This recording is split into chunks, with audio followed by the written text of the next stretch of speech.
அரசியல் தோற்று போன காரியத்தையும் இயேசு கிறிஸ்து ஜெயித்த காரியத்தை குறித்து நாம் பார்க்க போகிறோம். இதுவரையிலையும் அரசியல் தோற்று போய்தான் இருக்கிறது. இனிமேலும் வரக்கூடிய அரசியல் தோற்றுதான் போகும் என்பதற்கான பாடங்களை நாம் பார்க்க போகிறோம். இயேசு சிலுவையிலே ஜெயித்தார், எதையெல்லாம் ஜெயித்தார் என்பதை குறித்து நாம் பார்க்க போகிறோம். உலக அரசியல் தோற்றது, இயேசுவின் அரசு சிலுவையில் வென்றது. சொல்லுவோமா என் கூட சேர்ந்து? ஆண்டவர் நாம மகிமைப்படுவட்டும். உலக அரசியல் தோற்றது, உலக அரசியல் தோற்றது, இயேசுவின் அரசு சிலுவையில் வென்றது. அல்லேலூயா. சிலுவை வென்றது. இயேசுவின் அரசு சிலுவையிலே வெல்லக்கூடியதாய் காணப்படுகிறது. பாடத்தின் நோக்கத்தை நாம் பார்க்க போகிறோம். உலக அரசியலிலே நாம் பார்க்கக்கூடிய காரியங்கள் என்ன என்று உங்களுக்கு தெரிந்து கொண்டே இருக்கும். நடப்பு செய்திகள் என்ன என்பதையும் நீங்கள் அறிந்து கொண்டே வருவீர்கள். ஆனால் தேவ அரசின் வேறுபாட்டை புரிந்து கொள்வது நமக்கு நல்லது. இந்த உலக அரசு வேறு, தேவனுடைய அரசு என்பது வேறு என்பதை இயேசு சிலுவையிலே நமக்காக ஜீவன் விட்டது நிமித்தமாக புரிந்து கொள்வதற்கு நாம் கஷ்டப்பட தேவையில்லை, ஈஸியாக நம்ம புரிந்து கொள்ள முடியும். அதற்கேற்ற காரியங்களை நாம் பார்க்க போகிறோம். கடைசி வரை இந்த காரியங்களை கவனமாய் பார்த்து கொண்டே வாருங்கள். அல்லேலூயா. இயேசுவின் ராஜ்யம் எப்படிப்பட்டது என்று நாம் அறிந்திருக்க வேண்டும். சிலுவையிலே ஆண்டவருடைய அரசு வெளிப்பட்டது என்பதை நீங்கள் புரிந்திருக்க வேண்டும். பரலோக ராஜ்யம் நமக்குள்ளே எப்பொழுது அருளப்பட்டது என்றால், இயேசு நமக்காக ஜீவனை கொடுத்தார். கொடுத்து அவர் உயிரோடு எழுந்தார். அவர் உயிரோடு எழும் பொழுது நமக்கு ஜீவனும் கொடுக்கப்பட்டது. நமக்கு தேவனுடைய அரசுக்குள்ளாக போகும் வாழ்க்கை நமக்கு கொடுக்கப்பட்டது. விசுவாசியின் வாழ்க்கை இந்த ராஜ்யத்துடன் எப்படி இணைக்கப்படுகிறது என்பதை இப்பொழுது நாம் புரிந்து கொள்ள போகிறோம். விசுவாசிகளாகிய ஒவ்வொருடைய வாழ்க்கையிலும் தேவன் ஒரு ராஜ்யத்தை ஏற்படுத்தி வைத்திருக்கிறார் என்பதை புரிந்து கொண்டு அதற்கு ஏற்றபடி வாழ்வதற்காக நாம் இருக்கிறோம். அல்லேலூயா. உலக அரசியல் அதனுடைய தன்மைகள் என்ன என்பதை குறித்து நாம் பார்க்கலாம். மனித அரசுகளுடைய இயல்பு எப்படிப்பட்டதுங்க? நீங்க சொல்லுங்க. மனித அரசுகளுடைய இயல்பு எப்படிப்பட்டது? அதிகாரம் கொண்டவர்களா இருக்கிறார்கள். நம்ம சொல்லுவோம்ல, சர்வ அதிகாரியா இருக்கிறானே, சுயநலவாதியா இருக்கிறானே, அன்பே இல்லாதவனா இருக்கிறானே, ஓவர கட்டுப்பாடுகளை விதிக்கக்கூடியவனா இருக்கிறானே, ஒரு மாற்றமும் இல்லையே. அந்த அரசாங்கத்துடன் இந்த அரசாங்கம் பெற்றா இருக்கும்னு ஓட்டு போட்டோம், இந்த அரசும் சரியில்லையே, மாற்றங்கள் தானே வருகிறது, ஏமாற்றம் தானே வருது என்று சொல்லி மக்கள் புலம்புவதை நாம் பார்க்கிறோம். நிலையில்லாத அரசு இந்த உலக அரசுகள். அதே போல மனித திட்டங்கள் மீது இவர்கள் சாய்ந்தே இருக்கிறார்கள். என்ன கிஃப்ட் கொடுப்பாரு அல்லது என்ன காரியத்தை செய்வார் என்று சொல்லி முதலமைச்சர்கிட்ட மக்கள் கேட்டுக்கொண்டிருக்கிறார்கள். எங்களுக்கு ஒண்ணுமே வேணான்னு சொல்லக்கூடியவர்கள் இருக்கிறார்கள். ஆனால் அவர்களும் ஏதோ ஒரு அரசியலுக்காக, இந்த உலக அரசியலுக்காக காத்து கொண்டிருக்கிறார்கள். நமக்கு நிலையான ஒரு ராஜ்யம் இருக்கிறது. அது தேவனாகிய கர்த்தர் சிலுவையிலே நமக்காக வாங்கி கொடுத்த வீடு, அதுதான் அரசு. அல்லேலூயா. அவருடைய வீட்டுக்குள்ளாக போகும் பாக்கியத்தை அவருடைய பிள்ளைகளுக்கு கொடுத்திருக்கிறார். எனவே அரசியல்வாதிகள் மக்களிடமிருந்து சுரண்டுவார்கள். தேவன் நமக்காக எல்லாவற்றையும் சிலுவையிலே செய்து நமக்கு நல்லதை உண்டு பண்ணினார். அல்லேலூயா. நல்ல திட்டம் சிலுவையிலே மரிக்கிற திட்டம். அல்லேலூயா. அல்லேலூயா. ஆமா, உலக தலைவர்கள் உலக பிரகாரமான மக்களுக்கு நலத்திட்டங்களை வழங்குகிறேன் என்று சொல்லி ஏதோ ஒன்றை கொடுத்து விட்டு இதுதான் நலத்திட்டம் என்று சொல்லுவார்கள். அது மக்களுக்கு ஒரு பயனுக்கும் உதவாது. ஆனால் தேவன் நிலையான ஒரு திட்டத்தை நமக்கு சிலுவையிலே செய்து முடித்தார். அந்த திட்டத்தின்படி இன்றும் நாம் வாழ்ந்து கொண்டிருக்கிறோம், பிழைத்து கொண்டிருக்கிறோம். ஆண்டவருடைய நாமத்துக்கு மகிமை உண்டாகட்டும். அருமையானவர்களே, யோவான் 18ஆம் அதிகாரம் 37ஆம் வசனத்தை இப்பொழுது நாம் வாசிக்க போகிறோம். வாசிக்கலாம். இயேசு பிரதியுத்தரமாக என்ன சொல்லுகிறார்? இயேசு பிரதியுத்தரமாக, நீர் சொல்லுகிறபடி நான் ராஜாதான். நீர் சொல்லுகிறபடி நான் ராஜாதான். சத்தியத்தை குறித்து சாட்சி கொடுக்க நான் பிறந்தேன். உண்மையை குறித்து, அதுதான் சத்தியத்தை குறித்து என்று அறிகிறோம். சத்தியத்தை குறித்து சாட்சி கொடுக்க நான் பிறந்தேன் என்று ஆண்டவர் சொல்லுகிறார். இதற்காகவே இந்த உலகத்தில் வந்தேன். இதற்காகவே இந்த உலகத்தில் நான் வந்தேன். சத்தியவான் எவனும் என் சத்தம் கேட்கிறான். சத்தியவான் எவனும் என் சத்தம் கேட்கிறான் என்று ஆண்டவர் சொல்லுகிறார். இப்பொழுது யார் சத்தியவான்? இயேசு கிறிஸ்துவினுடைய வார்த்தைகளை கேட்டு அதன்படி நடக்கிறவர்கள் சத்தியவான்கள். இங்கே நாம் அமர்ந்திருக்கிறோம். ஒரு சிலர் மீடியா மூலமாக தேவனுடைய வார்த்தைகளை கேட்டுக்கொண்டிருக்கிறார்கள். எனக்கு அருமையானவர்களே, அவர் சொல்லுகிறார், நான் தான் ராஜா, நான் தான் உண்மையுள்ள தேவன், அதாவது சத்தியபரர். சத்தியத்தை குறித்து சாட்சி கொடுக்கவே நான் இந்த பூமியிலே பிறந்தேன் என்று வானம் விட்டு கீழே வந்த தேவன் சொல்லுகிறார். இந்த பூமியிலே ஒரு ஆட்சியை அமைப்பதற்காக அவர் வரவில்லை. முழு உலகத்திற்கும் தன்னுடைய ஜீவனை கொடுத்து எல்லா ஜனங்களையும் மீட்டுக்கொண்டு பரலோகத்தில் கொண்டு வந்து அவர்களை தேவ மகிமைக்குள்ளாக ஆள வேண்டும் என்று ஆண்டவர் இப்பொழுதும் துடித்து கொண்டிருக்கிறார். இந்த திட்டத்தை தேவன் சிலுவையிலே நிறைவேற்றி முடித்தார். பாருங்க, ஆண்டவராகிய இயேசு கிறிஸ்து சொன்னது பிரதியுத்தரமாக. ஏன்னா மக்களுக்கு தெரியல, குறிப்பாக அங்கே இருக்கிற ராஜாக்களுக்கு தெரியல. இந்த வார்த்தை யார்கிட்ட சொல்லுகிறார்? நான் ராஜா என்ற வார்த்தையை, சத்தியத்தை நான் உடையவனாய் இருக்கிறேன், சத்தியத்தை குறித்து சாட்சி கொடுக்க வந்தேன் என்று அங்கே ஒரு அதிகாரி இருக்கிறான். ஒரு அரசு என்ன அப்படின்னா அங்க வைத்து கொண்டிருக்கிற மனிதன் உண்டு. அவன் பேர் பிலாத்து. பிலாத்து கிட்ட ஆண்டவர் சொல்லுகிறார், என்ன சொல்லுகிறார்? ராஜாதான் என்று சொல்லுகிறார். நான் ராஜாதான் என்று சொல்லுகிறார். அப்ப உலகம் அனைத்தும் மோசம் போக்கும் பிசாசு கிட்ட இருந்து ஆண்டவர் சிலுவையிலே வெற்றியை கொடுத்தார். கொடுத்துவிட்டு ராஜாவாக அவர் வீற்றிருக்கிறார். அவருடைய சொற்பேச்சை நாம் கேட்கும்படியாக இருக்கிறோம். அல்லேலூயா, ஆண்டவர் நாம மகிமைப்படட்டும். சத்தியத்தை குறித்து நான் சாட்சி கொடுக்கிறேன் என்று சத்தியத்தை குறித்து சாட்சி கொடுத்தார். இதற்காகவே அவர் பிறந்தார். இந்த உலகத்திற்காக இந்த உலகத்தில் இயேசு எதற்காக வந்தார் என்று சொன்னால், ஆண்டவர் நாம மகிமைப்படட்டும், தேவனுடைய சத்திய வசனம் நமக்குள்ளே இருக்க வேண்டும், அதன்படி நாம் வாழ வேண்டும், அதற்கு ஏற்றபடி நடக்க வேண்டும் என்பதற்காகவே கிறிஸ்து இயேசு வந்தார். இங்கே பாருங்க, ஒவ்வொரு காரியமாய் நாம் பார்க்க போகிறோம். மத்தேயு 20ஆம் அதிகாரம் 25வது வசனத்தை இப்பொழுது நாம் திருப்பிக் கொள்ளலாம். மத்தேயு 20ஆம் அதிகாரம் 25வது வசனத்தை வாசிக்க கேட்போம். அப்படியே மனுஷகுமாரனும் ஊழியம் கொள்ளும்படி வராமல் ஊழியம் செய்யவும் அநேகரை மீட்கும் பொருளாக தம்முடைய ஜீவனை கொடுக்கவும் வந்தார் என்று ஆண்டவர் சொல்லுகிறார். அநேகரை மீட்கும் இந்த ராஜாதி ராஜா ஜீவனை கொடுக்கும்படியாக வந்தார். ஆண்டவர் நாம மகிமைப்படுவட்டும். அல்லேலூயா. மத்தேயு 20ஆம் அதிகாரம் 28வது வசனத்தை நாம் வாசிக்கும் போது நாம் புரிந்து கொள்ள முடியும். அல்லேலூயா. மத்தேயு 20 அதனுடைய 28வது வசனம். அப்படியே மனுஷகுமாரனும் ஊழியம் கொள்ளும்படி வராமல் ஊழியம் செய்யவும் அநேகரை மீட்கும் பொருளாக தம்முடைய ஜீவனை கொடுக்கவும் வந்தார். தம்முடைய ஜீவனை கொடுக்க வந்தார். தம் ஜீவனையே கொடுத்து நம்மளை வாழ வைத்துக் கொண்டிருக்கிறார். அல்லேலூயா. ஆண்டவர் ஜீவனை கொடுத்தார். அந்த ஜீவன் நிமித்தமாக அவர் ராஜாதி ராஜாவாய் காணப்படுகிறார். ஏனென்றால் ஜீவனை கொடுத்தவர் ஜீவன் உள்ளவர், அவர் ஜீவனுள்ள தேவன். ஜீவனுள்ள தேவன் நம்மிடத்தில் வாசம் பண்ணி கொண்டிருக்கிறார். அந்த தேவன் உங்களை பார்த்து சொல்லுகிறார், நான் உங்களை ஆளுகை செய்கிறவர், நான் உங்களுடைய ராஜாவாய் இருக்கிறேன், என் நாமம் ராஜாதி ராஜா என்று சொல்லுகிறார். அவர் பரலோகத்திலே 24 மூப்பர்கள் தாழ் பணிந்து வணங்க, தூதர்கள் யாவரும் அவருக்கு முன்பாக மண்டியிட்டு தேவனை பரிசுத்தர் பரிசுத்தர், தூயவர் தூயவர் என்று கர்த்தருடைய நாமத்தை மகிமைப்படுத்தி கொண்டிருக்கிறார்கள். அல்லேலூயா.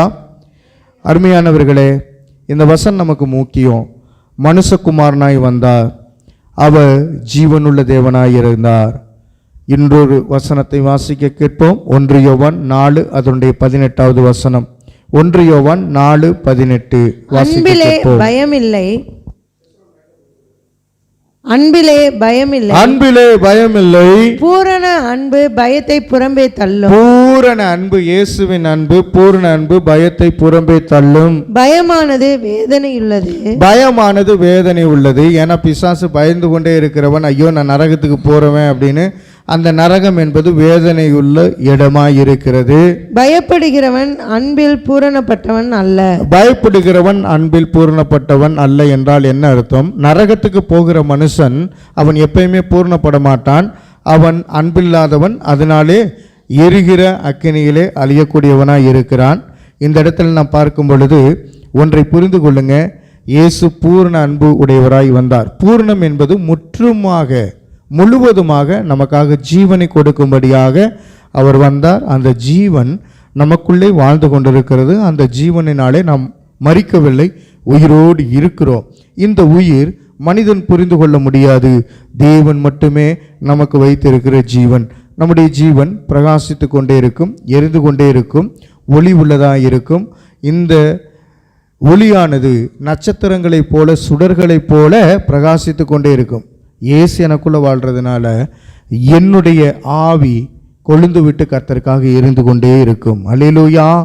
இங்க பாருங்க, வேதனை உள்ள இடமாகிய பிசாசு தங்கும் அந்த டாட்ரஸ், கெகனா போன்ற இடங்களுக்கு நீங்கள் சென்று விடக்கூடாது. அங்கே அன்பு இல்லை. பிசாசு கிட்ட ஒருபோதும் அன்பில்லை. தேவ அன்பானது பூர்ணமான அன்பு.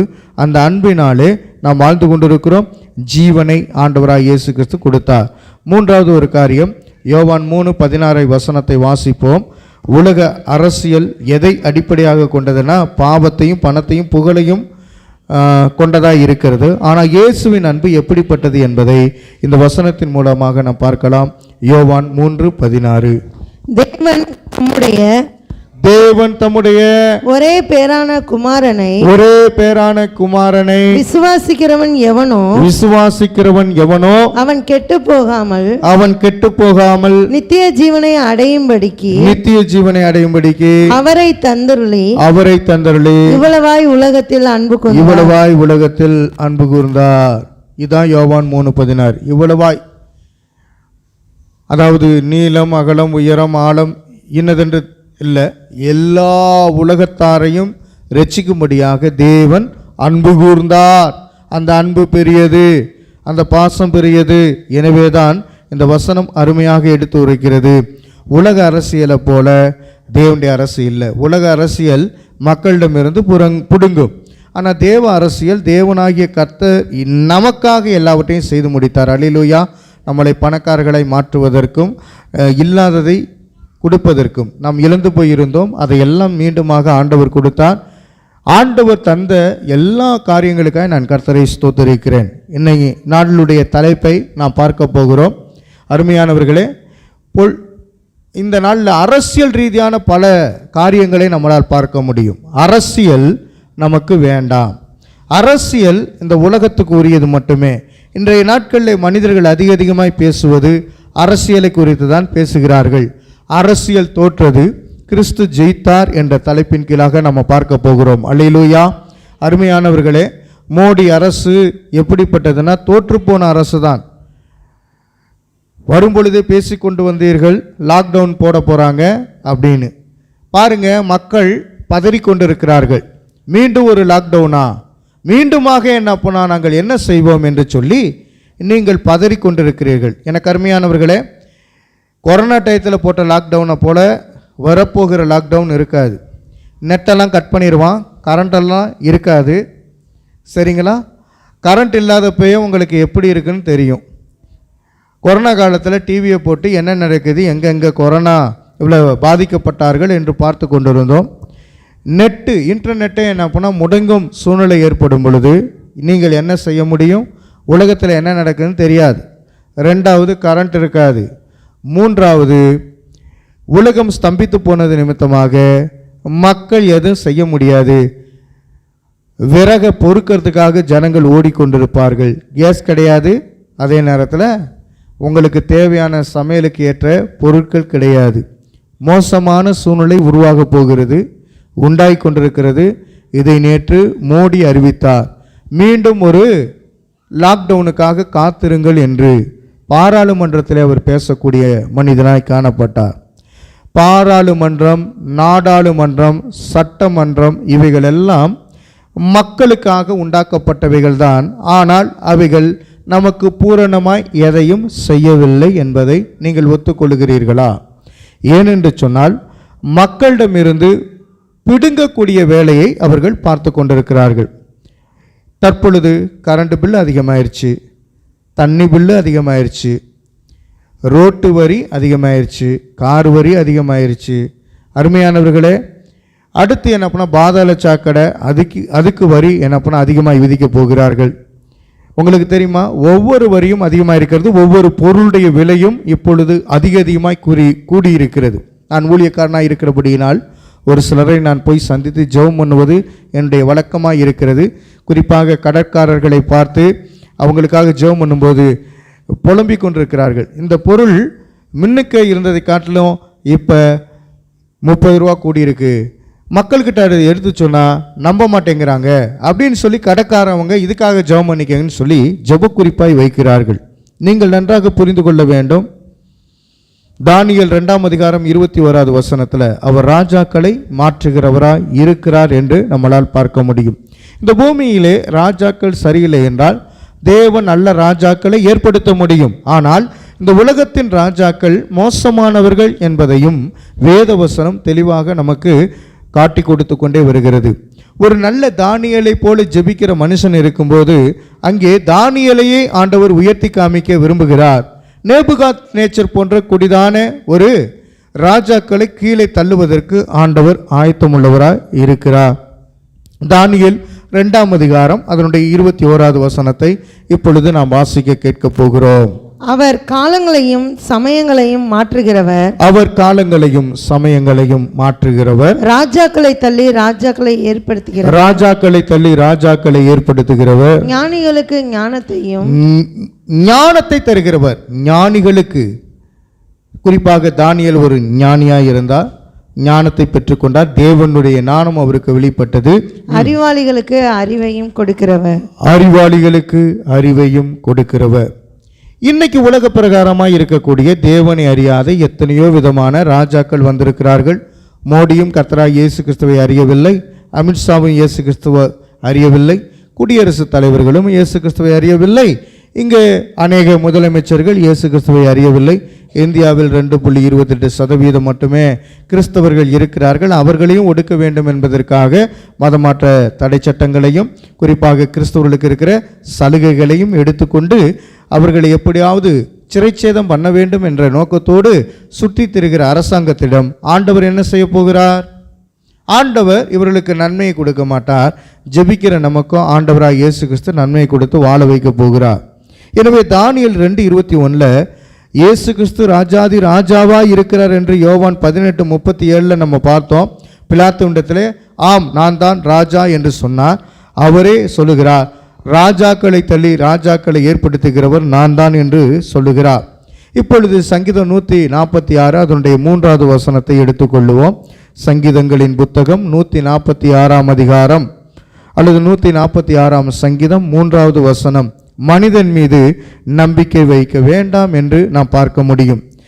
இன்னைக்கு ஸ்டாலின் இருக்காரு, அவர் மரித்து போயிட்டா அவருடைய மகன் வருவார், இப்படியாக என்னப்பனா இருக்கலாம். ஆனால் ஒரு நாள் என்னப்பனா இந்த பூமியில் இருக்கிற மனிதர்கள் மனுஷர்களை நம்ப மாட்டார்கள். இன்றைக்கு உங்களுக்கும் அதே தான் ஆண்டவர் சொல்றார், நீங்கள் மனுஷனை நம்ப வேண்டாம். நீங்கள் எத்தனை அளவு மனுஷன் மீது நம்பிக்கை வைத்திருக்கீங்களோ அந்த அளவு மனுஷன் மோசம் போக்குவான், அவன் உங்களை ஏமாற்றுவான். இந்த வசனத்தை இப்போது முதலாவது வாசித்து அதற்கப்புறம் ஒவ்வொரு காரியமாய் பார்க்கலாம். பிரபுக்களையும் ரட்சிக்க திராணி இல்லாத மனுபுத்திரனையும் நம்பாதேயுங்கள். பிரபுக்களை நம்பாதீருங்கள். எம்எல்ஏ நம்பி இருக்கிறேன், எம்பியை நம்பி இருக்கிறேன், அரசியல்வாதியை நம்பி இருக்கிறேன், அவர் எனக்கு இந்த வேலையை போட்டு கொடுத்துருவாரு, செஞ்சிருவாரு அப்படிலாம் நிறையா பேர் எங்கே போய் காத்திருக்கிறாங்க? அரசியல் தலைவருடைய வீட்டில், ஆஃபீஸில். இவங்க முயற்சி பண்ணி என்ன பண்ண செய்வதற்கு ஒன்றுமில்லை. அங்கே போய் பணத்தை கட்டி பணம் போனது தான் அநேகருக்கு இழப்புகள். வேலைக்காக 4 லட்ச ரூபா கொடுத்தேன், 10 லட்ச ரூபா கேட்டாங்க, இன்னும் வேலை வாங்கி தரல. அல்லது என்ன பண்ணால் 5 வருஷம் முடிஞ்ச விட்டே அவருடைய பீரியடு ஓடி போயிடும். அதுக்கப்புறம் நான் காத்திருந்தேன், அவர் செய்வார்னு பார்த்தேன், இன்னும் செய்யலை. இப்போ அரசியல்வாதிகளை நம்பி மோசம் போனவர்கள் அநேக பேர். பிரபுக்களை நம்பலாமா? பைபிள் வசனம் சொல்லுகிறது, பிரபுக்களை நம்பாதிருங்கள். சரி, நாசில் சுவாசமுள்ள மனுஷனை நம்பலாமா? நம்பக்கூடாது. எனவே பிரபுக்களையும் ரட்சிக்க திராணி இல்லாத மனுபுத்திரனையும் நம்பாதேயுங்கள். ரட்சிக்க திராணி இல்லாதவர்கள் யார் தெரியுமா?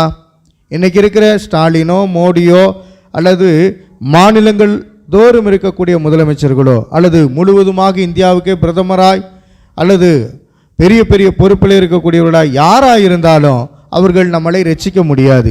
சிலுவையிலே கர்த்தர் இயேசு கிறிஸ்து ரட்சிக்கும்படியாய் வந்தால் தம் ஜீவனை கொடுத்தார். அவர்தான் இரட்சகர். அல்லேலூயா சொல்லுங்க.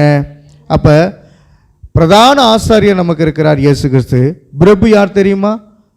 இயேசு கிறிஸ்து சமாதான பிரபு. அவர் பேர் என்ன பேர்?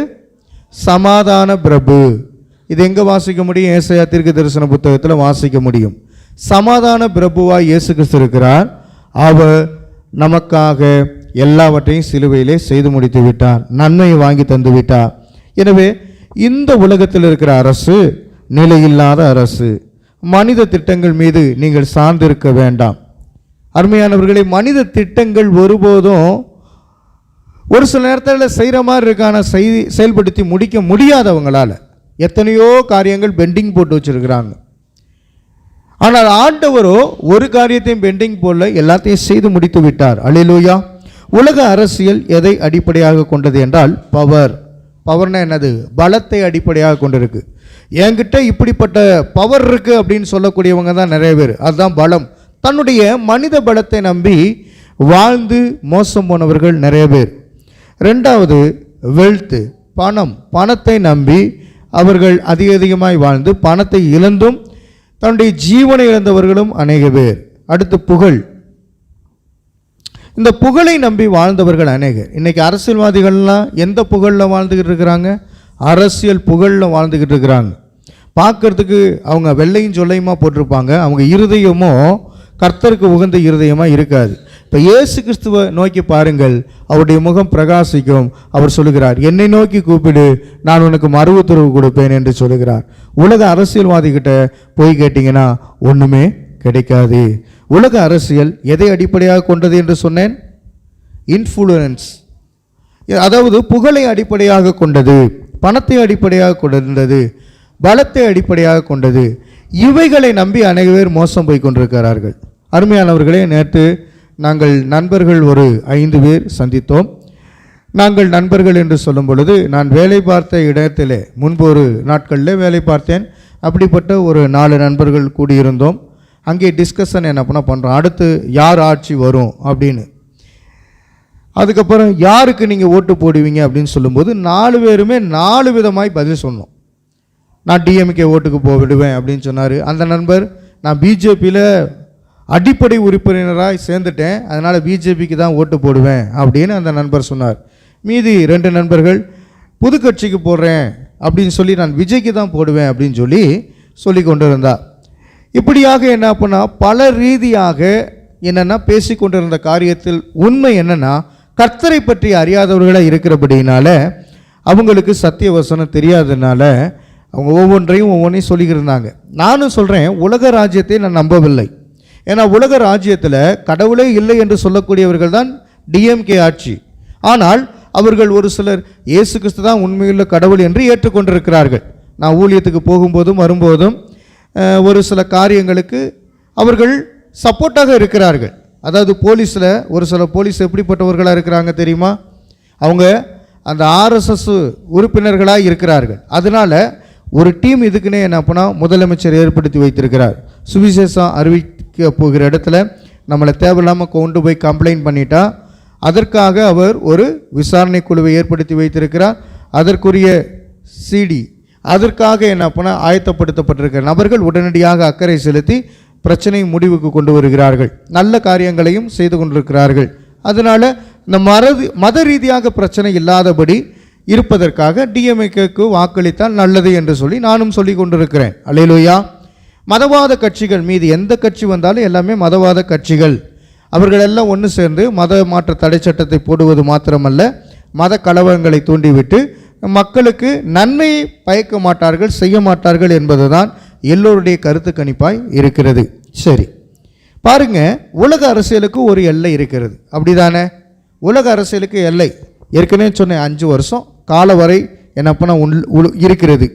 ஆனால் இந்த 5 வருஷம் அவங்க என்ன பண்ணாங்க அப்படின்னா, தங்களுடைய சொத்துக்களை சேகரித்தார்கள், மக்களுக்கு நல்லதே செய்யலை. இந்த பிளாத்து கை கழுவுன மாதிரி ஆண்டவருக்கு நீதியாக எல்லாத்தையும் செய்யணும். ஆனால் நீங்களே பார்த்துக்கங்கன்னு சொல்லி கையை கழுவிட்டு போனது மாதிரி இன்னைக்கு அநேக நபர்கள் இருக்கிறார்கள். அதாவது நீதியின்மை. நீதி என்ன அப்போனா இல்லை. அருமையானவர்களே, உலக அரசியல்ல நீதி இல்லை. ஆனால் நீதிபரர் இயேசு கிறிஸ்து சிலுவையிலே பலியானார். அவருக்கு பேர் நீதிமான், நீதிபரர், நீதியின் அரசாட்சி உடையவர். இப்படிப்பட்ட தேவனை நீங்கள் நோக்கி பார்த்தா நீதிக்குரியவர்களாக இருந்து நீதியின் ராஜ்யத்திலே பங்கு பெறக்கூடியவர்களாக இருப்பீங்க. இந்த உலக அரசாங்கம் நீதி இல்லை, ஏதோ நீதியை கொடுப்பது போல மக்களை ஏமாற்றி கொண்டிருக்கிறார்கள். இன்னொன்று நாம் பார்க்கும் பொழுது அநேக இயக்கங்கள் இருக்குது. எல்லாமே சுயநல இயக்கங்கள். பணம் சம்பாதிக்க வேண்டும் என்பதற்காக லெட்டர் பேட் இயக்கங்கள், இன்னும் பலவிதமான கட்சி இயக்கங்கள் இருக்கிறது. அவர்கள் என்ன பண்ணுறாங்க, ஒரு குழுவாக இணைந்து மேலிடத்திலிருந்து என்ன பண்ண ஒரு பணத்தை பெற்றுக்கொள்ளும்படியாய் அவர்கள் என்ன பண்ண இயங்கி கொண்டே இருக்கிறார்கள். ஒரு கருத்தை உடையவர்களாக இருந்தாலும் அவர்கள் சுயநலத்திற்காக ஓடிக்கொண்டிருக்கிறார்கள். ஆனால் பொது நலத்தை தேடும் நல்ல ஒரு வீரனாக இயேசு கிறிஸ்து வந்து சிலுவையிலே யுத்தம் புரிந்தார். அந்த யுத்தத்திலே அவர் வென்றார், பிசாசையும் வென்றார். இதனுடைய முடிவு என்னன்னா, உலக அரசியல் நிலைத்தது அல்ல. அல்லேலூயா. இப்போ தேவனுடைய அரசுக்காக வருவோம். Kingdom of God. அருமையானவர்களே, பிரபுகளையும் ரட்சிக்க திராணி இல்லாத மனுபுத்திரனையும் நீங்கள் என்ன பண்ணக்கூடாது, நம்பக்கூடாது. அப்போ யாரை நம்பணும்? தேவனுடைய அரசை நம்பணும், கர்த்தரையே நம்பணும். ரோமர் 14ஆம் அதிகாரம் 17வது வசனத்தை திருப்பிக் கொள்ளுங்கள். நீதியும் சமாதானமும் பரிசுத்தமும், இந்த மூணும் தேவ அரசின் இயல்பாக இருக்கிறது. தேவ அரசியலுக்கு, அரசியல் அப்படிங்கிறத காட்டிலும் அரசு, தேவ அரசின் இயல்பாக இருக்கிறது. ரோமர் 14 அதனுடைய 17வது வசனத்தை இப்பொழுது நாம் வாசிக்க போகிறோம். நீதியும் சமாதானமும் பரிசுத்தமும் என்ற காரியங்களை இந்த வசனம் உள்ளடக்கி இருக்கிறது. எனவே இவைகளை வாசித்து நாம் புரிந்து கொள்ளலாம். தேவனுடைய ராஜ்யம் புசிப்பும் குடிப்பும் அல்ல. தேவனுடைய ராஜ்யம் புசிப்பும் குடிப்பும் அல்ல. அது நீதியும் சமாதானமும், அது நீதியும் சமாதானமும் பரிசுத்த ஆவியினால் உண்டாகும் சந்தோஷமுமாய் இருக்கிறது. இது நமக்கு முக்கியம். பரிசுத்த ஆவியினால் உண்டாகும் சமாதானமாய் சந்தோஷமாய் இருக்கிறது. அல்லேலூயா. அதான் சொன்னேன், நீதி சமாதானம் பரிசுத்தம் இதில் இருக்குதுங்களா? ஆண்டவர் நாம மகிமைப்படட்டும். தேவனுடைய ராஜ்யத்துக்குள்ளே போயிட்டா புசிப்பும் குடிப்பும் இல்லை. அல்லேலூயா. அங்கே நோயும் இருக்காது. ஏன்னா இந்த பூமியில் அதிகமாய் புசிக்கிறார்கள், குடிக்கிறார்கள். உங்களுக்கு நல்லா தெரியும், ஜெயலலிதா அம்மா இறந்த பிறகு குறிப்பாக என்ன பண்ணா, கட்சியில் இருக்கிற எல்லா பேரும் ஒன்றா ஒரு இடத்துல கூடி கும்மாளம் போட்டார்கள், குடித்தார்கள், வெறித்தார்கள், களியாட்டம் பண்ணினார்கள், உள்ளே பெண்களை வைத்து நடனம் ஆடினார்கள். அருமையானவர்களே, இந்த அரசு எப்படிப்பட்டது என்பதை இது நிமித்தமாக புரிந்து கொள்ள முடியும். நன்றாக ஆட்சி செய்தவர்களை கொன்றுவிட்டார்கள். கொன்றவர்கள் யாரு என்று இதுவரையிலையும் அவங்களுக்கு நீதியே கிடைக்கல. அப்போ இது நல்ல அரசாங்கமா?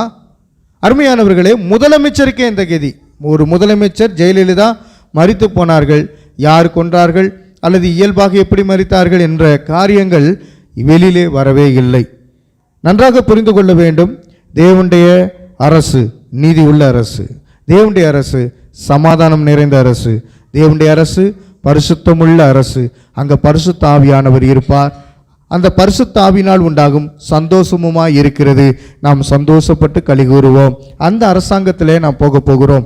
எனவே இயேசு சிலுவையிலே முடிசூட்டப்பட்டது எதற்காக என்றால், நமக்காக ஒரு அரசை ஏற்படுத்தி நமக்கு கிரீடத்தை வாங்கி கொடுக்கும்படியாக அவர் முற்கிரீடம் சூட்டப்பட்டதை தியானிக்கக்கூடியவர்களாக இருக்கிறோம். அல்லேலூயா. இப்போ தேவ அரசு எப்படி செயல்படுகிறது? பலத்தினாலும் அல்ல, பராக்கிரம் அல்ல, தேவாவியாளாகும் என்றே. பலத்தினாலும் அல்ல. நான் ஏற்கனவே சொல்கிறேன், பவர், பலம், அந்த பலம் அரசியலுக்குரியது, அவைகளினாலே அல்ல. தேவனுடைய ஆவியானவர் நம்மளை நடத்தி சென்று கொண்டிருக்கிறார். அன்பு, தாழ்மை, சேவை, இதுதான் தேவனுடைய அரசாக இருக்கிறது. யோவான் 3:14 நம்ம ஏற்கனவே வாசிக்க வேணாம். என்ன காரியம்? தேவன் தம்முடைய ஒரே பேரான குமாரனை விசுவாசிக்கிறவன் எவனோ அவன் கெட்டு போகாமல் நித்திய ஜீவனை அடையும்படிக்கு அவரை தந்தருளி இவ்வளவாய் உலகத்தில் அன்பு கூர்ந்தார். அப்போ அன்பு. ரெண்டாவது தாழ்மை, சிலுவையிலே தன்னை தாழ்த்தினார். அந்த தாழ்மை பரலோகத்திலும் காணப்படுகிறது, இந்த பூமியிலும் அவர் தாழ்மை உள்ளவராகவே காணப்பட்டார். மூன்றாவது சேவை. சேவை என்பது சர்வீஸ், அதாவது கர்த்தர் நமக்காக எல்லாவற்றையும் செய்தார். அதாவது மிஷனரி பயணத்தை நாமும் தொடர வேண்டும். கர்த்தருடைய சேவையை நாமும் செயல்படுத்த வேண்டும். இயேசு ராஜாவாக இருந்து அவர் இவைகள் எல்லாம் செய்தார். தேவ அரசு எப்படிப்பட்டது என்பதை இதன் மூலமாக நாம் கற்றுக்கொள்ள முடியும். ஒரு வசனத்தை கூட வாசிக்கலாம். மத்தேயு 20ஆம் அதிகாரம் 28வது வசனம். சேவை செய்ய வந்தார், அவர் கர்த்தருடைய திட்டத்தின்படி பணிபுரிய வந்தார். மத்தேயு 20ஆம் அதிகாரம் 28வது வசனத்தை நாம் பார்க்க போகிறோம். ஆண்டவர் எதற்காக வந்தார் என்பதை அதிலே சொல்லி வைப்பார். இது எதற்காக என்றால் தேவ அரசு எப்படி செயல்படுகிறது என்பதற்கான வசனமாக இந்த வசனம் இருக்கிறது. வாசிக்க கேட்போம். அப்படி மனுஷகுமாரனும் ஊழியம் கொள்ளும்படி வராமல் ஊழியம் செய்யவும் அநேகரை மீட்கும் பொருளாக தம்முடைய ஜீவனை அளிக்கவும் வந்தார். அல்லேலூயா. தம்முடைய ஜீவனை அளிக்கும்படியாக வந்தார், தம்முடைய ஜீவனை கொடுக்கும்படியாக வந்தார், அநேகரை மீட்கும்படியாக ஆண்டவர் வந்தார். அப்போ ஊழியம் கொள்ளும்படி வராமல், இந்த பூமியில் அரசு ஊழியர்கள் என்று இருப்பார்கள், அரசு ஊழியர்கள். ஆனால் அதை தான் இங்கே நான் பார்க்கும்போது ஊழியம் கொள்ளும்படி வராமல் ஆண்டவர் பரலோக ராஜ்யத்தினுடைய ஊழியம் செய்யவும் அநேகரை மீட்கும் பொருளாக தம்முடைய ஜீவனை கொடுக்கும்படி வந்தார். அநேகரை மீட்கும் பொருள் அப்படின்னா என்னங்க? மீட்கும் பொருள். சிலுவையிலே அநேகரை மீட்கும் பொருளாக வந்தார். சொல்லுங்க பார்ப்போம். பாவத்திலிருந்து மீட்கும் பொருளாக அவர் வந்தார். அல்லேலூயா. அந்த பொருள் என்பது முக்கியம். அந்த பொருள் என்னன்னா மீட்கும் பொருளாக வந்தார். நம்முடைய ஜீவனையே கொடுத்து வாழ வைத்தார். எந்த அரசியல்வாதி ஆகுது உங்களுக்காக ஜீவனை கொடுக்க முடியுமா? மக்களுக்காக நான் உயிரை கொடுத்தாவது காப்பாற்றுறேன் அப்படின்னு யார் காப்பாற்றிருக்கிறாங்க? அப்படி யாராவது இருக்கிறாங்களா? இல்லை. அருமையானவர்களே, முக்கிய வேறுபாடுகளை நான் சொல்கிறேன். ஒரு சைடு உலக அரசு, இன்னொரு சைடு தேவ அரசு. அல்லேலூயா. உலக அரசு எப்படிப்பட்டது என்பதை நாம் பார்க்கும்போது அது கட்டுப்பாடு உடையதாக இருக்கிறது. அல்லேலூயா. இன்னொரு காரியம் தேவ அரசு, அது சுதந்திரத்தை அடிப்படையாக கொண்டது. அல்லேலூயா. நல்ல கவனிங்க. உலக அரசு சுயநலம் மிக்கது, தேவ அரசு தியாகம் கொண்டது. உலக அரசு பலம் அப்படின்னு உலக பலத்திலே கொண்டது, ஆனால் தேவ அரசு அன்பினாலே கட்டப்பட்டது. அல்லேலூயா. சொல்லலாமா என் கூட சேர்ந்து? உலக அரசு கட்டுப்பாடுகள் உள்ளது, தேவ அரசோ சுதந்திரம் உள்ளது. உலக அரசு சுயநலம் மிக்கது, தேவ அரசு தியாகம் உள்ளது. உலக அரசு பலம் என்ற ஒரு பொல்லாத கிரியை கொண்டது, உலக அரசு பலம் என்ற பொல்லாத கிரியை உள்ளது. அன்பு என்பது தேவ அரசாயிருக்கிறது. அன்பு என்பது தேவ அரசாயிருக்கிறது. அல்லேலூயா. கர்த்தர் நாம மகிமைப்படட்டும். அப்ப சிலுவையில் ஆண்டவராய் இயேசு கிறிஸ்து என்ன செய்தார் என்பதை நாம் பார்க்க போகிறோம். சிலுவையின் உண்மை அர்த்தம் பாவத்தின் மீது வெற்றி. எல்லாம் சொல்லுங்களே, பாவத்தின் மீது வெற்றி. பாவத்தின் மீது வெற்றி. சாத்தானின் அதிகாரம் முறியடிக்கப்பட்டது. சாத்தானின் அதிகாரம் முறியடிக்கப்பட்டது. கொலோசியர் 2:15 அதிகாரங்களையும் என்னத்தை வெற்றி கொண்டார்? அதிகாரங்களை வெற்றி கொண்டார். பிசாசுக்குரிய அதிகாரங்களை எல்லாம் எடுத்துக்கொண்டார். கிறிஸ்துவுடைய அதிகாரம் வந்தது. அந்த அதிகாரத்திலே நாம் ஆளுகை செய்யக்கூடியவர்களாக இருக்கிறோம். எனவே உலக அரசாங்கத்திற்கும் பரலோக அரசாங்கத்திற்கும் உள்ள காரியங்களை நாம் அதிகமாய் பார்க்கும் பொழுது நாமே கர்த்தரை போல வெற்றி சிறக்கக்கூடியவர்களாக இருக்கிறோம். கொலோசியர் 2:15 ஏற்கனவே நம்ம வாசித்திருப்போம். துரைதனங்களையும் அதிகாரங்களையும் முறிந்து கொண்டு வெளியரங்கமான கோலமாக்கி அவைகளின் மேல் சிலுவையிலே வெற்றி சிறந்தார். அல்லேலூயா. எனவே இந்த பொல்லாத மனிதர்கள், உலக அரசியல் தலைவர்கள், அவங்க ஒரு காரியத்திலே வெற்றி சிறக்க முடியல. ஏன்னா ஆட்சி சரியில்லைன்னா உடனே மாற்றம் அடைகிறது. மாற்றம் மக்கள் கொண்டு வருகிறார்கள். ஆனால் தேவனுடைய அரசாங்கம் நிலைத்திருக்கக்கூடியது, சிறந்த அரசாட்சி. இதை நீங்கள் மனதிலே வைத்துக் கொள்ளுங்கள். லூக்கா 23:42 43 வசனம் வாசிக்கும் போது திருடனுக்கு ஆண்டவர் எச்சரிப்பை கொடுத்தார். இன்றே என்னோடு கூட பரதேசில் இருப்பாய் என்று சொன்னார். எனவே அவனையும் கூட ஆண்டவர் பரலோகத்துக்கு கொண்டு வந்துட்டார். இன்னைக்கு உலக அரசியல் தலைவர்கள் யாராக இருக்கட்டும், அவர்கள் திருடனாக கூட இருக்கட்டும், உடனே மனம் வருந்தி என் பாவங்களை மன்னித்து விடும் ஆண்டவரே அப்படின்னு சொல்லி யாரெல்லாம் மன்றாடுகிறார்களோ அவங்கெல்லாம் எங்கே வந்துடுவாங்க? ரட்சிப்பின் திட்டத்துக்குள்ளாக வந்துருவாங்க, பரலோக திட்டத்துக்குள்ளாக வந்துருவாங்க. சிலுவை என்பது ராஜ்யத்தின் சிங்காசனம். எல்லாரும் சொல்லுங்களே, சிலுவை என்பது தேவனுடைய ராஜ்யத்தின் சிங்காசனம். தேவனுடைய ராஜ்யத்தின் சிங்காசனம். அந்த சிங்காசனத்தின் வழியாக நாம உட்கார போகிறோம். சிலுவை தான் ராஜ்யத்தின் வெளிப்பாடாக இருக்கிறது. எல்லாம் சொல்லுங்க, சிலுவை தான் ராஜ்யத்தின் வெளிப்பாடு. வெளிப்பாடு. அப்ப தியாகம் இஸ் ஈக்குவல் டு ஆட்சியின் முறை என்று இருக்கிறது. ஆண்டவர் தியாகமானார் எங்க? சிலுவையில் தியாகமானதுனால அந்த ஆட்சி முறை வல்லமை நிறைந்த ஆட்சி முறையாக இருக்கிறது, சமாதானம் நிறைந்த ஆட்சி முறையாக இருக்கிறது. கர்த்தருடைய நாமத்துக்கு மகிமை உண்டாகட்டும். அல்லேலூயா. இந்த நாளிலே கர்த்தர் நாமம் மகிமைப்படட்டும். Cross versus politics. இந்த நாளிலே எல்லா விதத்தையும் அலசி ஆராய்ந்து பார்த்துருக்கிறோம். கர்த்தர் நம்மோடு கூட பேசியிருக்கிறார். அப்படியே எழுந்து நிற்போமா? ஆண்டவர் நாம மகிமைப்படட்டும். சிலுவை தோல்வி அல்ல, அது ராஜ்யத்தின் வெளிப்பாடு. விசுவாச வாழ்க்கை நமக்கு முக்கியம். நாம் இந்த உலகத்தில் இருந்தாலும் இந்த உலகத்திற்கு அல்ல, கிறிஸ்துவனுடைய குடியுரிமை பெற்றவர்களாக இருக்கிறோம். பிலிப்பியர் 3:20 சொல்லுகிறது, எங்கள் குடியுரிமை பரலோகத்தில் உள்ளது. எல்லாம் சொல்லுங்க, எங்களுடைய குடியுரிமை பரலோகத்திலே உள்ளது. அல்லேலூயா. விசுவாசத்தின் அடையாளம் என்ன அப்படின்னா, ராஜ்யத்தின் குடிமக்களாக இருக்கிறோம். விசுவாசத்தின் அடையாளம் கிறிஸ்துவின் தூதர்களைப் போல நாம் காணப்படுகிறோம். கிறிஸ்துவின் தூதர்களாய் ஊழியத்தை செய்கிறோம். அருமையானவர்களே, நாம் எப்படி வாழ வேண்டும்? அன்பிலே நடந்து வாழ வேண்டும், மன்னித்து வாழ வேண்டும். இயேசு தாழ்மையாயிருந்தார், அதே போல வாழ வேண்டும். மத்தேயு 6:33 முதலில் தேவ ராஜ்யத்தை தேடுங்கள் என்று பார்க்கிறோம். இப்பொழுது நாம் ஜெபிக்க போகிறோம். ஆண்டவரே, உலக அரசியல் தற்காலிகமானது என்று நாங்கள் பார்த்தோமே, தேவ அரசியல் நித்தியமானது என்று நாங்கள் பார்த்தோமே. சிலுவை மூலம் இயேசு ராஜ்யத்தை வெற்றிகரமாக நிறுவினீர், அதற்காக நன்றி. விசுவாசிகள் அந்த ராஜ்யத்தின் வாழும் பிரதிநிதிகளாய் இருக்கிறோம் என்பதை நாங்கள் அறிந்திருக்கிறோம். கர்த்தராகிய தேவனே, இந்த நாளிலே நாங்கள் உம்முடைய பிள்ளைகளாய் இருந்து வாழ்வதற்கு கிருபை செய்ததற்காய் ஸ்தோத்திரிக்கிறோம். கர்த்தர் எங்களோடு கூட அரசாட்சி செய்து கொண்டிருக்கிறதற்காய் நன்றி ராஜா.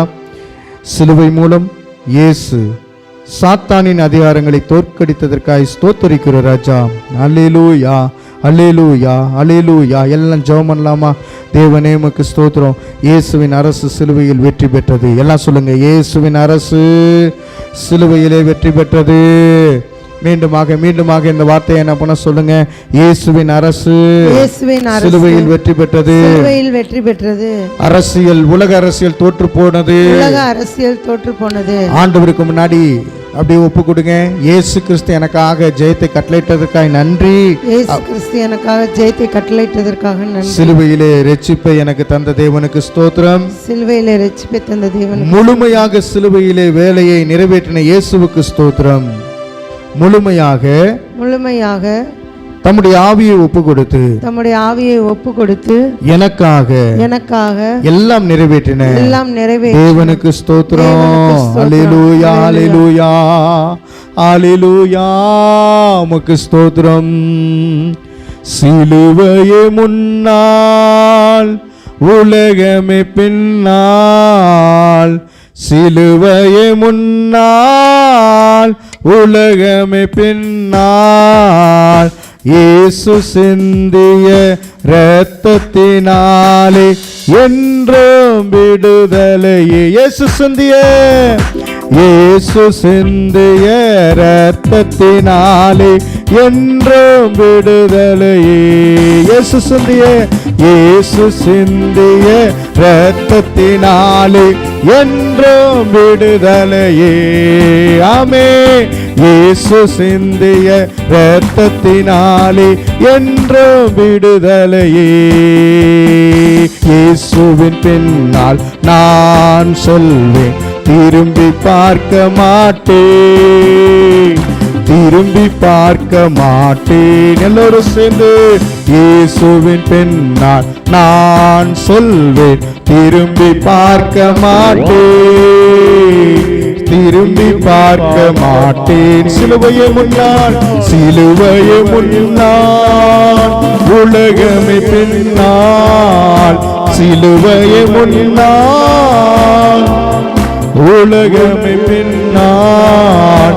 இயேசு சிந்திய இரத்தத்தினாலே என்றும் விடுதலையே.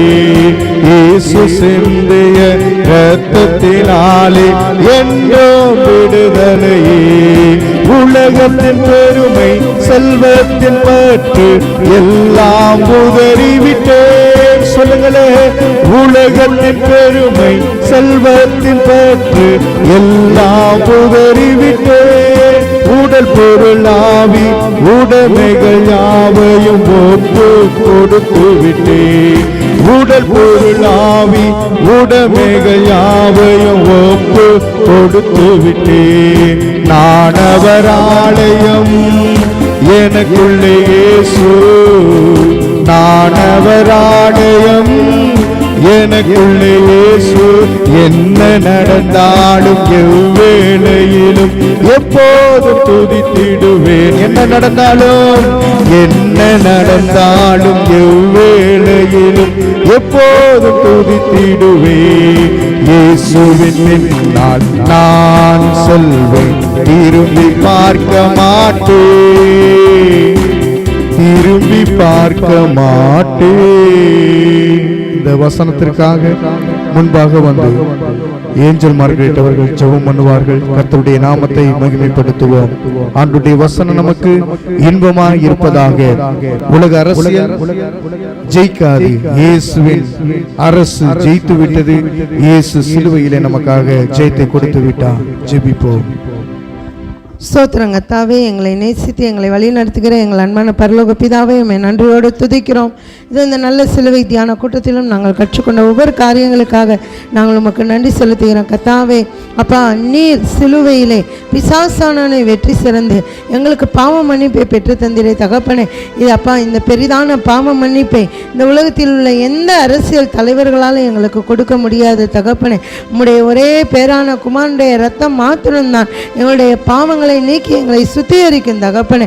அதனாலே அப்பா, நாங்கள் பூமியில் உள்ள நாசிலே சுவாசமுள்ள மனிதர்களை நாங்கள் நம்பாமல், ரட்சிக்க திராணி இல்லாத மனிதர்களை நாங்கள் நம்பாமல், ராஜாக்களை நாங்கள் நம்பாமல், கர்த்தரை மட்டுமே நம்பி ஜீவிக்கத்தக்கதான ஒரு உணர்வுள்ள ஆவியை எங்கள் ஒவ்வொருவருக்கும் நீங்கள் தந்து வழி நடத்தும்படிக்காக நாங்கள் ஒப்பு கொடுத்து ஜெபிக்கிறோம். துதிக்கிற ராஜா, கேட்ட செய்தியின்படியாக கர்த்தராகிய தேவன் எங்களை வழி நடத்துங்க. நாங்கள் உம்மீது மட்டுமே விசுவாசமுள்ள பிள்ளைகளாக, ஜெயம் கொடுக்கிற கிறிஸ்துவின் மேல் மட்டுமே நம்பிக்கையுள்ளவர்களாக நாங்கள் தொடர்ந்து ஜீவிக்க கர்த்தர் எங்களுக்கு கிருபை பாராட்டுங்க. இயேசுவின் நாமத்தில் ஒப்பு கொடுத்து ஜெபிக்கிறோம். எங்கள் ஜீவனுள்ள நல்ல